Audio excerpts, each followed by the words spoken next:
Lawmakers in Malaysia have passed legislation to broaden regulation of harmful content on the internet. The online safety bill will hold social media providers liable for ensuring that their platforms are safe to use.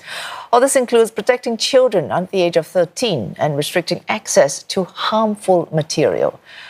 And Afifa Arifin joins us live from Kuala Lumpur. Afifa, this online safety bill covering existing legal loopholes?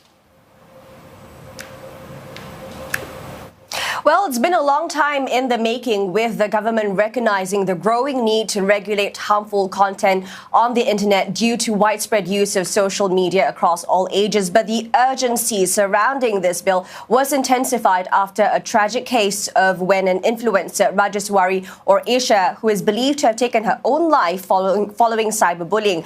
Now, the minimal fines imposed on the perpetrators had sparked public outrage, and that had really pushed the government to take action. So, throughout the year, we saw how Malaysia has introduced new regulations. For example, requiring social media and messaging platforms to apply for a government license and developing a code of conduct for these platforms. But on Monday, amendments to the Communications and Multimedia Act were passed, and this really cleared the way for the online safety bill to be tabled in Parliament. So the bill was read for a second time on Wednesday, and it was passed in Parliament, although with some resistance. And essentially, what the bill aims to do is to close any legal loopholes, and it proposes the creation of an online safety committee, an appeals tribunal, while also outlining the responsibilities that service providers have to report any sort of harmful content. So in this case, the term harmful content has a very broad definition. It includes child abuse material, financial fraud, indecent content, content that promotes violence, terrorism, harassment,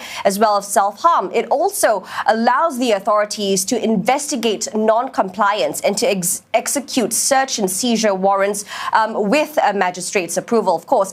In Parliament on Wednesday, Law Minister Azalina Othman said that while many people in Malaysia understand the various forms of online threats, many still feel powerless to protect themselves from these threats, and they have expressed that they need guidance and support to identify and report online crimes. She also talked about how many other countries around the world, like Australia, Canada, UK, the neighbouring Singapore, have enacted similar laws to protect citizens from increasing cyber threats. So let's listen into what she said in Parliament earlier.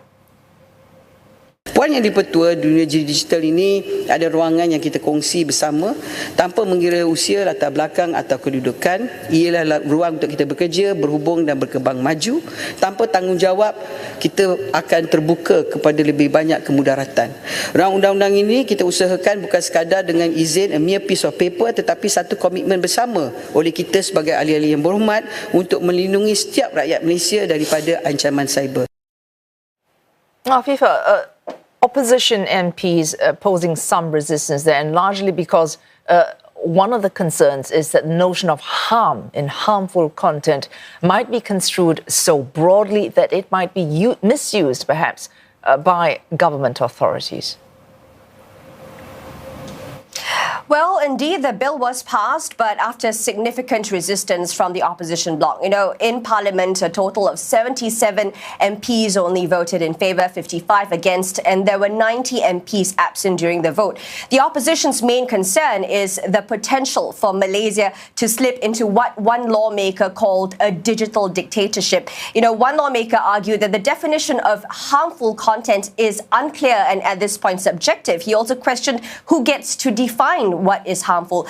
And this ultimately reflects the opposition's fear that the new laws could be used to target them, making them very vulnerable to online political attacks. Now, NGOs and civil society groups have also expressed very similar concern over this vague definition of what harmful content is. They warned that the broad language could lead to the law being abused. They also cautioned that the bill might allow the government to manipulate content moderation systems to perhaps censor critical speech, particularly from those from people opposing those in power. Thanks for Afifa Arifin reporting live from Kuala Lumpur about the passing of an online safety bill that will give authorities greater oversight over what is considered harmful content on the internet.